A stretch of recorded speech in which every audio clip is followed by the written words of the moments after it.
मित्रों नमस्कार। आज का हमारा विषय है कला, साहित्य, प्रेम, सौंदर्य, आकर्षण, भोग, जीवन साथी के कारागृह, भौतिकता के कारागृह, वृष और तुला राशि के स्वामी ग्रह शुक्र के राशि परिवर्तन का क्या प्रभाव पड़ेगा। शुक्र सबसे अधिक चमकीले ग्रह हैं और जब ये जन्म कुंडली में बलवान होकर के शुभ कारक स्थिति में अच्छे दृष्टि के साथ विद्यमान होते हैं तो पूरा जीवन एक चमक के रूप में, एक आकर्षण के रूप में व्यतीत होता है। सारे सुख सुविधाओं को सहज रूप से प्रदान कर देते हैं। भोग के कारक ग्रह हैं, इसलिए भोग विलास की सारी चीजें आसानी से उपलब्ध करा देते हैं। शुक्र यदि मजबूत है कुंडली में तो व्यक्ति के अंदर हार्मोन की जो सिक्रेशन होती है, हार्मोन का जो निर्माण होता है वह संतुलित होता है। हार्मोन की किसी प्रकार की समस्या नहीं होती है और व्यक्ति प्रत्येक वस्तु का आनंद ले पाता है, प्रत्येक क्षण आनंद में व्यतीत करता है। शुक्र नकारात्मक प्रभाव में है, अवरोधक स्थिति में है या पीड़ित अवस्था में है तो सुख सुविधाओं में कमी देखने को जरूर मिलती है। शुक्र आध्यात्म भी देते हैं। शुक्र जितना भौतिक संसाधनों की प्राप्ति कराते हैं उतना ही अभौतिक संसाधनों की भी प्राप्ति करा देते हैं। व्यक्ति ईश्वर में एक अलग तरीके का विश्वास रखता है, तार्किक हो जाता है, व्यक्ति अंधविश्वासी नहीं रहता है। ऐसे में शुक्र का परिवर्तन का प्रभाव बिना जाने हम कैसे रह सकते। शुक्र का परिवर्तन चंद्रमा की राशि कर्क से सूर्य की राशि राजा की राशि सिंह में होने जा रहा है। अधिक आश्विन शुक्ल पक्ष एकादशी तिथि को 27 सितंबर 2020 को, दिन है रविवार, शाम को 5:15 के बाद सिंह राशि में गोचरी संचरण प्रारंभ कर देंगे और कब तक रहेंगे तो 22 अक्टूबर 2020 दिन बृहस्पतिवार को यहां तक रह करके, यानी 27 सितंबर से लेकर के 22 अक्टूबर तक ये सूर्य की राशि सिंह में रह करके सभी राशियों को, चराचर जगत को, सारी व्यवस्थाओं को प्रभावित अवश्य करेंगे। सूर्य की राशि में सूर्य इनकी मित्र राशि नहीं है, इसलिए यहां पर ये थोड़े उद्विग्न अवस्था में रहेंगे, बहुत ज्यादा फल प्रदायक नहीं रह जाते हैं, थोड़ा सा कमी देखने को मिलती है। फिर भी किसी ग्रह की बुरी दृष्टि नहीं होगी, इस कारण से यह अच्छा फल प्रदायक गोचरीय संचरण होगा इनका। तो मेष से लेकर के मीन लग्न पर्यंत क्या प्रभाव स्थापित करेंगे हम इसको जानेंगे, लेकिन थोड़ी सी दृष्टि भारतीय व्यवस्था पर जरूर डालना चाहिए। हिंदुस्तान की कुंडली वृष लग्न और कर्क राशि की है और वृष लग्न के स्वामी शुक्र होते हैं और यही शुक्र का परिवर्तन चतुर्थ भाव में होगा। हिंदुस्तान की कुंडली से बात कर रहे हैं हम, सुख भाव पर होगा और पूरा भारत, पूरा हिंदुस्तान सुख महसूस करेगा, सुखी महसूस करेगा। महिलाओं के क्षेत्र में कुछ सकारात्मक प्रगति देखने को मिलेगी इस अवधि में। जो कुछ संकट था उसमें कमी थोड़ी सी दिखेगी, कुछ मैनेज होने की स्थिति बनेगी। पूरा भारतीय जो व्यक्ति है, भारतीय समाज है, वह आनंदित महसूस करेगा। थोड़ा सा सकारात्मक परिवर्तन देखने को मिलेगा इस अवधि में।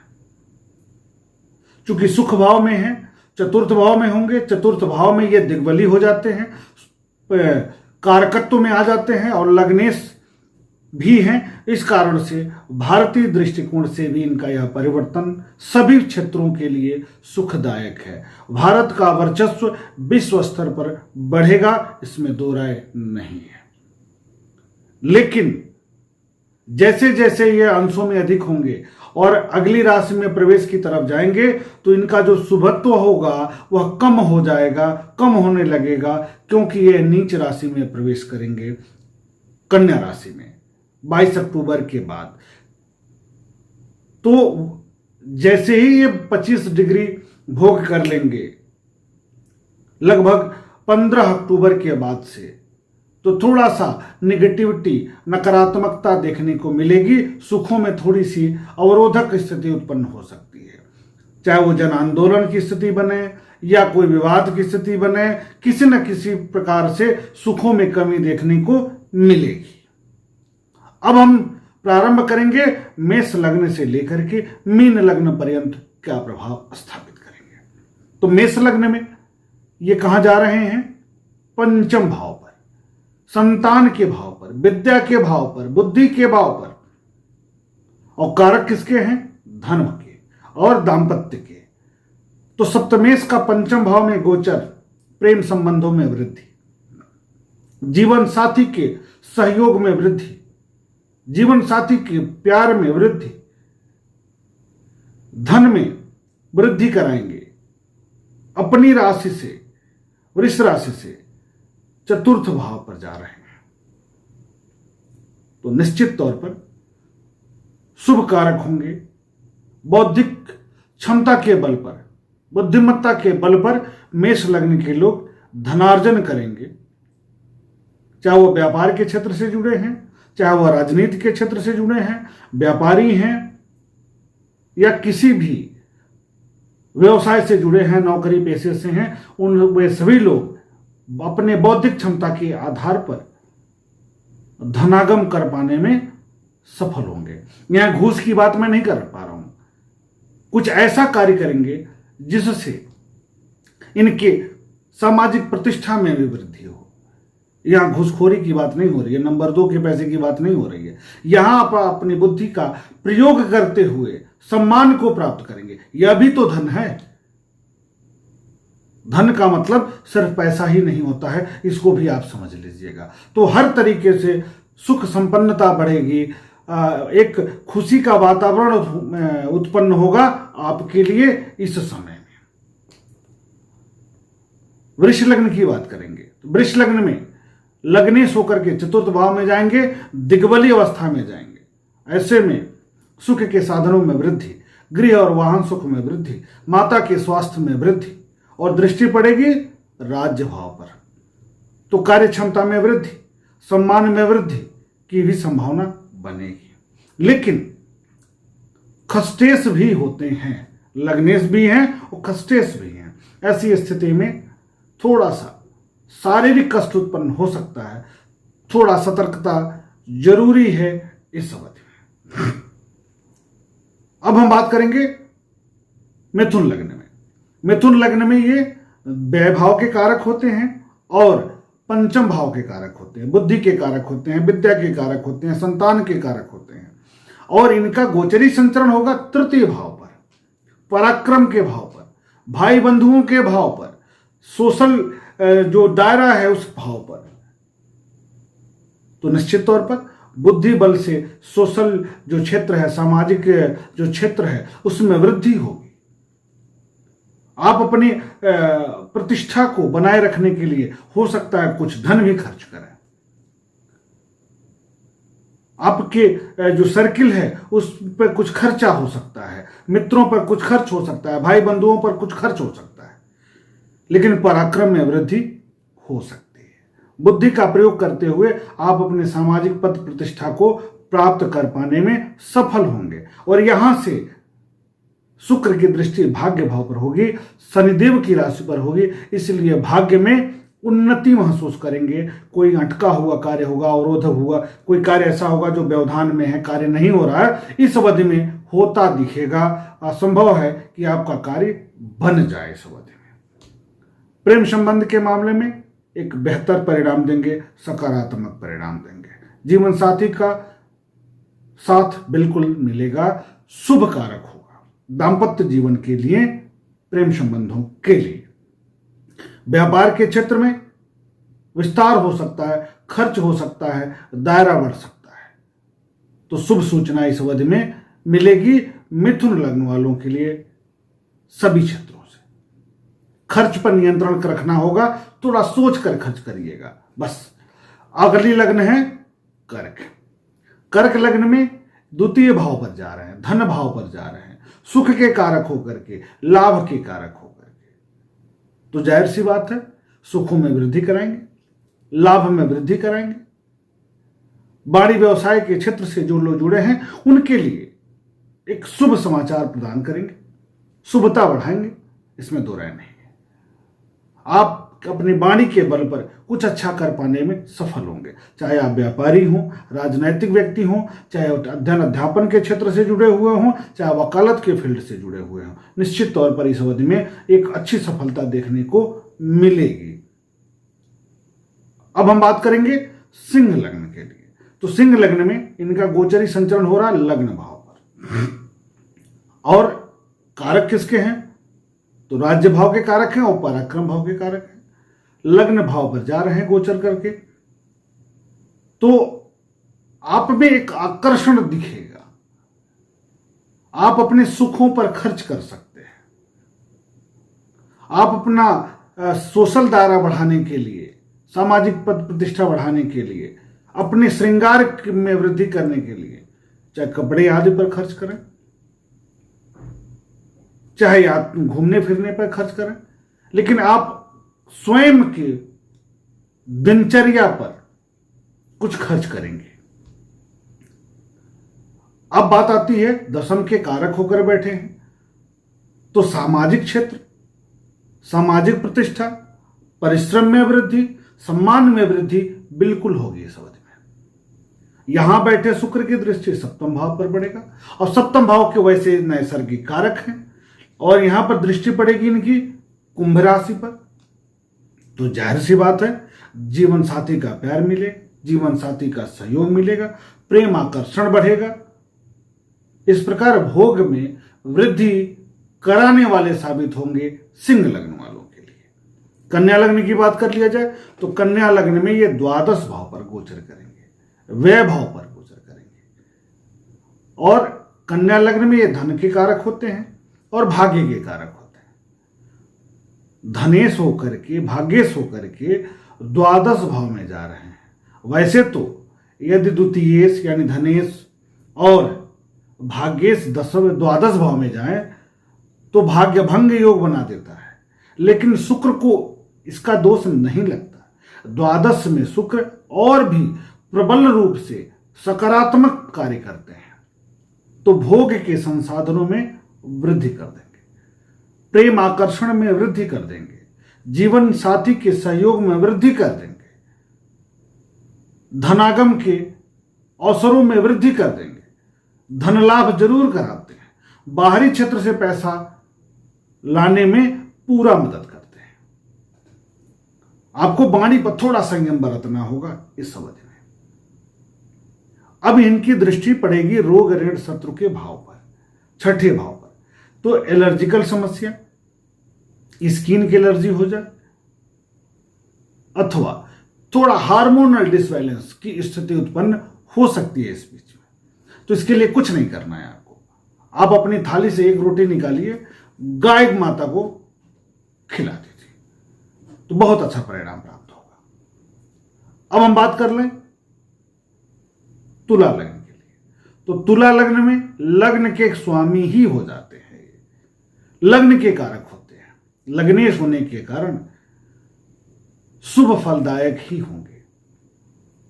और जा कहां रहे हैं तो लाभ भाव में, लग्नेश लाभ भाव में जाएंगे तो लाभ कराएंगे। अब वहां से इनकी दृष्टि पड़ेगी पंचम भाव पर, तो कहां से लाभ कराएंगे? बुद्धि बल से, विवेक के आधार पर, सूझबूझ के आधार पर। चाहे आप वकालत के क्षेत्र से जुड़े हैं, चाहे आप व्यापार क्षेत्र से जुड़े हैं, चाहे आप अधिकारी हैं, चाहे प्राइवेट सेक्टर में काम करते हैं, मैनेजमेंट के सेक्टर से काम करते हैं, प्रत्येक क्षेत्र में आप अपने बुद्धि बल के आधार पर आय में वृद्धि कर सकते हैं। आय में वृद्धि कराने वाला यह गोचरीय परिवर्तन है तुला लग्न के लिए। लग्नेश के साथ साथ ये अष्टमेश भी होते हैं, लेकिन लग्नेश को अष्टमेश का दोष नहीं लगता है, इसलिए नकारात्मक फल प्रदायक नहीं रह जाएंगे, शुभ फल प्रदायक ही होंगे तुला लग्न में इस गोचर के साथ। लाभ में वृद्धि जरूर कराएंगे। अब हम बात करेंगे वृश्चिक लग्न में। तो वृश्चिक लग्न में दसम भाव पर गोचर कर रहे हैं और वहां से इनकी दृष्टि पड़ रही है सुख भाव पर, तो सुख के साधनों में वृद्धि कराएंगे।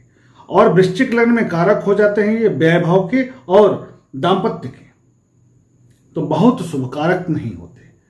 लेकिन सप्तमेश होने के कारण, दाम्पत्य के कारक होने के कारण, जीवन साथी के कारण होने के कारण, और चूंकि केंद्रस्थ होंगे, दसम भाव पर होंगे, लेकिन दसम भाव में बहुत ही कारक में नहीं रह जाते। ऐसे में सुख के साधनों के लिए संघर्ष करना पड़ेगा। खर्च में वृद्धि करा सकते हैं। इस बीच में आपको थोड़ा सा सतर्क रहना है, विशेष करके जीवन साथी के प्रति, विशेष करके जिससे भी आप प्रेम करते हैं उसके प्रति।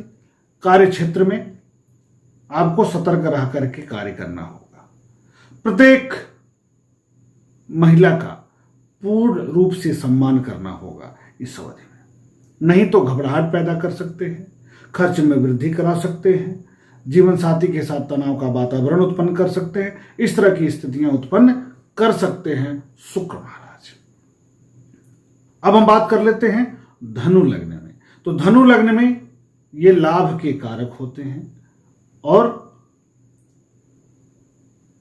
रोग ऋण शत्रु के कारक होते हैं। सर्वथा शुभ कारक तो नहीं होते, फिर भी लाभ के कारक हैं, तो लाभेश तो हैं भाई, तो लाभ कराएंगे। और लाभेश का नवम भाव में जाना शुभ फलदायक ही होता है। भाग्य में परिवर्तन महसूस करेंगे, भाग्य का साथ मिलेगा।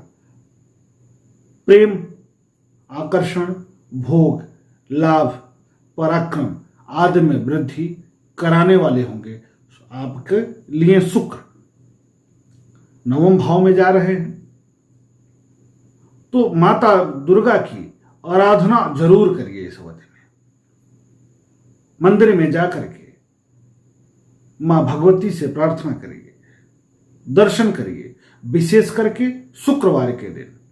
तो आपके लिए यह गोचरी परिवर्तन शुभ कारक होगा, बेहतर होगा। क्योंकि सिंह राशि में भाग्य भाव में जा रहे हैं तो भाग्य में अवरोध पैदा न हो, इसलिए, क्योंकि रोग ऋण शत्रु के कारक हैं तो थोड़ा तनाव का वातावरण उत्पन्न कर सकते हैं, आपको ध्यान देना पड़ेगा। अब हम बात कर लेते हैं मकर लग्न में। तो मकर लग्न में ये परम राजयोग कारक होते हैं। परम राजयोग कारक का मतलब यह हुआ कि ये शुभ फलदायक ही होते हैं और इनका गोचरी संचरण कहां हो रहा है? अष्टम भाव पर। तो गोचरी संचरण बहुत अच्छा नहीं हो रहा है।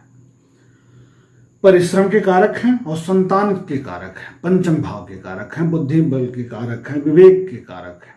इनकी दृष्टि धन भाव पर पड़ेगी तो धन में वृद्धि करेंगे। वाणिज्य व्यवसाय के क्षेत्र से जो लोग जुड़े हैं, व्यापार के क्षेत्र से जो लोग जुड़े हैं, उनके लिए तो एक बेहतर परिणाम देंगे। लेकिन स्वास्थ्य के प्रति आपको सावधान रहना है, विशेषकर वे लोग जिनको शुगर आदि की समस्या पहले से चली आ रही है। पेशाब संबंधी समस्या, इन्फेक्शन इस अवधि में हो सकता है। धन के मामले में शुक्र का यह परिवर्तन बेहतर होगा। संतान के क्षेत्र से थोड़ी सी अकारण चिंता बनी रहेगी। अकारण नहीं भी रहेगा तो भी आपके दिमाग में एक बना रहेगा कि कुछ न कुछ अवरोध हो रहा है, तो आपको सतर्क रहना है। और सतर्क में क्या रहेंगे उपाय मैं बताऊंगा इसमें, लेकिन शुक्र राज्य के कारक हैं तो परिश्रम में अवरोध भी करेंगे। आप परिश्रम बहुत करना चाहेंगे लेकिन परिश्रम उतना नहीं हो पाएगा जितना आप करना चाहते हैं। तो क्या करना होगा, मां दुर्गा की पूजा करनी है, आराधना करनी है, बस और कुछ नहीं करना है। ओपेल रत्न अगर धारण किए होंगे, मूल कुंडली दिखा करके हीरा पहने होंगे तो आप इसको धारण किए रहिएगा। अब हम बात करते हैं कुंभ लग्न वालों के लिए। तो कुंभ लग्न में ये हो जाते हैं भाग्य के कारक और सुख के कारक। इस कारण से परम राजयोग कारक हो जाते हैं और उनका गोचरी संचरण होगा सप्तम भाव में। सप्तम भाव के नैसर्गिक कारक सप्तम भाव में गोचर कर रहे हैं, लग्न भाव पर दृष्टि डालेंगे तो इससे अच्छी स्थिति तो नहीं बनती है, एक बढ़िया स्थिति है। जीवन साथी के सहयोग की दृष्टि से, साझेदारी में वृद्धि की दृष्टि से, स्वास्थ्य में वृद्धि से, सुख में वृद्धि के लिए, भाग्य में वृद्धि के लिए, या यूं कहें सभी क्षेत्रों में वृद्धि के लिए शुक्र का यह गोचरी परिवर्तन शुभ फलदायक होगा। गृह और वाहन सुख में वृद्धि का कारक होगा, भाग्य में वृद्धि का कारक होगा। अब बात कर लेते हैं मीन लग्न वालों के लिए। तो मीन लग्न में यह सर्वथा शुभ कारक नहीं होते। क्यों? क्योंकि ये अष्टम के कारक होते हैं, अष्टमेश होते हैं और तृतीय भाव के कारक होते हैं, तो बहुत अच्छा परिणाम नहीं देते। और इनका गोचरी संचरण कहां हो रहा है? तो गोचरी संचरण हो रहा है रोग ऋण शत्रु के भाव पर, छठे भाव पर। छठे भाव का मतलब हुआ प्रतियोगिता के भाव पर, और इनका छठे भाव में गोचरी संचरण आंतरिक रोग, आंतरिक शत्रुओं में वृद्धि कराने वाला होगा। लेकिन दृष्टि पड़ रही है द्वादश भाव पर, तो खर्च में भी वृद्धि कराएंगे। खर्च कहां होगा? भोग की वस्तुओं पर, पराक्रम में वृद्धि के लिए आप करेंगे। लेकिन एक और अच्छी बात है, अष्टमेश होकर के छठे भाव में बैठे हैं तो ये शुभ फलदायक हो जाते हैं, रोग ऋण शत्रु को पराजित करने में सफल होंगे। जो स्वास्थ्यगत समस्या थी उसका इलाज इस अवधि में आप ढूंढ सकेंगे। खर्च कराएंगे लेकिन वो सकारात्मक परिणाम प्रदान कर देंगे इस अवधि में। इस प्रकार इनका यह परिवर्तन आपके लिए भी सम परिवर्तन है, बहुत अच्छा नहीं है तो बहुत बुरा भी नहीं है। आपको उपाय करना पड़ेगा। उपाय यह होगा आपके लिए कि शुक्रवार के दिन सफेद मिठाई मां भगवती को चढ़ाइए सायंकाल और उनका आशीर्वाद लेकर के घर आ जाइए। बस इतना ही करना है आपके लिए। यह शुक्र का परिवर्तन शुभ हो, प्रगति कारक हो, भोग कारक हो, समृद्धकारी हो। इसी कामना के साथ हम फिर मिलेंगे अगले वीडियो के माध्यम से। हमें दीजिए इजाजत। शुभ नमस्कार।